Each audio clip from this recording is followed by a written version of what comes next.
తెలుగు జవాన్ మురళి నాయక్ వీరమరణం. 14 మంది పాకు వాళ్ళని చంపేసిన మురళి. కీలక విషయాలు చెప్పిన మురళి తండ్రి. ఆపరేషన్ సింధూర్లో భాగంగా జమ్మూ కాశ్మీర్ యుద్ధ భూమిలో పోరాడుతూ వీరమరణం పొందిన మన తెలుగు జవాన్ మురళి నాయక్, ఈరుడా నీకు వందనం. నీ మరణాన్ని జాతి ఎప్పటికీ మర్చిపోదు. జమ్మూ కాశ్మీర్లో ఆపరేషన్ సింధూర్ నేపథ్యంలో తెలుగు జవాన్ మురళి నాయక్ వీరమరణం పొందాడు. సత్యసాయి జిల్లాకు చెందిన మురళి లైన్ ఆఫ్ కంట్రోల్ వద్ద శత్రువులను అడ్డుకొని ప్రాణాలు అర్పించాడు. ఈ ఘటనపై ఏపీ సీఎం చంద్రబాబు, పవన్ కళ్యాణ్ దిగ్భ్రాంతి వ్యక్తం చేశారు. మురళి కుటుంబానికి ప్రభుత్వం అండగా ఉంటుందని హామీ ఇచ్చారు. మంత్రి సబితా మురళి కుటుంబానికి 5 లక్షల చెక్కు అందజేశారు. మాజీ సీఎం జగన్ సైతం ఫోన్లో పరామర్శించారు. జమ్మూ కాశ్మీర్లో తెలుగు జవాన్ వీరమరణం పొందాడు. ఆపరేషన్ సింధూర్ నేపథ్యంలో భారత్, పాకిస్తాన్ మధ్య ఉద్రిక్త పరిస్థితులు నెలకొన్న వేళ జమ్మూ కాశ్మీర్లోని లైన్ ఆఫ్ కంట్రోల్ వద్ద విధులు నిర్వహిస్తున్న తెలుగు జవాన్ మురళి నాయక్ అమరుడయ్యాడు.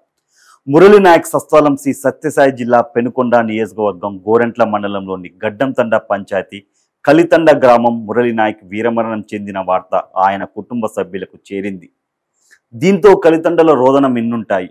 ఒక్క బిడ్డ ఇక లేడనే వార్త విని కన్న తల్లి కన్నీరు మున్నీరవుతుంది. మురళి నాయక్ తండ్రి శ్రీరామ్ నాయక్ కొన్ని కీలక విషయాలు చెప్పారు. తన కుమారుడు చనిపోయే ముందు పాకిస్తాన్ శత్రువులు దేశంలోకి అడుగు పెట్టకుండా అడ్డుకొని వీరమరణం పొందాడని తెలిపారు. 14 మంది శత్రువులని కాల్చి చంపినట్టు స్థానికులతో కలిసి వివరించారు ఆయన మాటల్లోనే. మురళి నాయక్ 2 ఏళ్ల క్రితం ఉద్యోగంలో చేరారు. 2022 నవంబర్ 8న అగ్నివీర్ రిక్రూట్మెంట్లో సెలెక్ట్ అయ్యాక ఉద్యోగంలో చేరాడు. 4 ఏళ్ళు అగ్రిమెంట్ ఉంది. మురళి నాయక్ 2026 నవంబర్లో ముగిసేది. ఇవాళ ఆర్మీ వాళ్ళు నా భార్యకు ఫోన్ చేశారు. ఆమెకి హిందీ అర్థం కాలేదు. అప్పుడు మురళి గురించి మాట్లాడుతున్నారని నాకు ఫోన్ తీసుకొచ్చి ఇచ్చింది. రాత్రి ఫైరింగ్ జరిగిందని, మురళి నాయక్ చనిపోయారని నాతో చెప్పారు.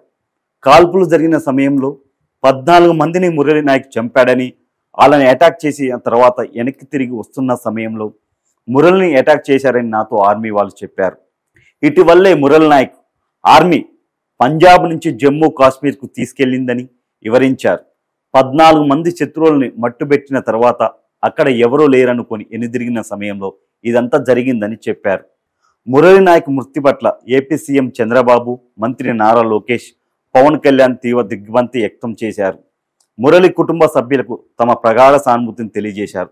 శ్రీ మురళి నాయక్ వీరమరణాన్ని జాతి ఎప్పటికీ మర్చిపోదని డిప్యూటీ సీఎం పవన్ కళ్యాణ్ గారు చెప్పారు. ఆపరేషన్ సింధూర్లో వీరమరణం పొందిన జవాన్ శ్రీ మురళి నాయక్ గారి త్యాగాన్ని భారత జాతి ఎన్నడూ మర్చిపోదు. జమ్మూ కాశ్మీర్ సరిహద్దులో శత్రు ముఖాలతో పోరాడి వీరమరణం పొందిన భారత్ జవాన్ శ్రీ మురళి నాయక్ గారి ఆత్మకు శాంతి చేకూర్చాలని భగవంతుని ప్రార్థిస్తున్నాను. శ్రీ సత్యసాయి జిల్లా కలితండకు చెందిన ఈ యువ జవాన్ దేశ రక్షణకు అంకితమై సమర భూమిలో అమరులయ్యారు. ఈ ఈరుడి తల్లిదండ్రులు శ్రీమతి జ్యోతిబాయి గారికి, శ్రీ శ్రీరామ్ నాయక్ గారికి, ఇతర కుటుంబ సభ్యులకి నా ప్రగాఢ సానుభూతి తెలియజేస్తున్నాను. రాష్ట్ర ప్రభుత్వం అన్ని విధాలుగా ఆ కుటుంబానికి భరోసా ఇస్తుందని ప్రకటన విడుదల చేశారు. మురళి నాయక్ తల్లిదండ్రులను ముఖ్యమంత్రి చంద్రబాబు ఫోన్లో పరామర్శించారు. దేశ రక్షణలో పెనుకొండ నియోజకవర్గం గోరెంట మండలం కలితండకు చెందిన మురళి నాయక్ ప్రాణాలు కోల్పోవడంపై ముఖ్యమంత్రి చంద్రబాబు నాయుడు తీవ్ర విచారం వ్యక్తం చేశారు. మురళి నాయక్ తల్లిదండ్రులతో జ్యోతిబాయి, శ్రీరామ్ నాయకులతో ఫోన్లో మాట్లాడిన సీఎం వారిని పరామర్శించారు. మాతృభూమి కోసం ప్రాణాలు అర్పించిన మురళి త్యాగాన్ని దేశమంతా గుర్తుపెట్టుకుంటుందని ముఖ్యమంత్రి అన్నారు. ఈ 25 ఏళ్ల వయసులోనే దేశం కోసం అమరుడైన మురళి కుటుంబానికి రాష్ట్ర ప్రభుత్వం అండగా ఉంటుందని సీఎం తెలిపారు. ఈర జవాన్ మురళి తల్లిదండ్రులు ఆవేదన తీర్చలేనిది, అయినా ధైర్యంగా ఉండాలని ముఖ్యమంత్రి వారిని కోరారు. నిజంగా ఇది ఎంత బాధాకరం అంటే నిజంగా చాలా బాధాకరం విషయం. ఆ 25 సంవత్సరాల జవాన్ నిజంగా ఈ ఈర జవాన్ మురళి నాయక్ ఆ ప్రాణాలు అర్పించాడు దేశం కోసం. తను వీరమరణం పొంది కూడా 14 మంది పాకిస్తాన్ వాళ్ళని అంతం చేశాడు. 14 మంది పాకిస్తాన్ వాళ్ళని అంతం చేశాడు. నిజంగా ఈ ఈరుడికి వందనం. ఎప్పటికీ ఈ వీరమరణాన్ని ఎప్పటికీ జాతి మర్చిపోదు. నిజంగా ఇది గుర్తుండిపోద్ది జనాలకి. చాలా గ్రేట్. ఎందుకంటే మీకు ఇంకా 2026 వరకు మీకు సర్వీస్ ఉంది. అయినా కానీ మీరు దేశం కోసం మీ ప్రాణాలు అర్పించారు. నిజంగా మీలాంటి వాళ్ళ త్యాగాలను ఎప్పటికీ ఈ భారతీయులు ఎవరు మర్చిపోకూడదని కోరుకుంటున్నాను. నిజంగా మురళి నాయక్ గారి ఆత్మకి శాంతి చేకూర్చాలని ఆ భగవంతుని మనస్ఫూర్తిగా కోరుకుంటున్నాను. జై జవాన్, జై కిసాన్, జై హింద్.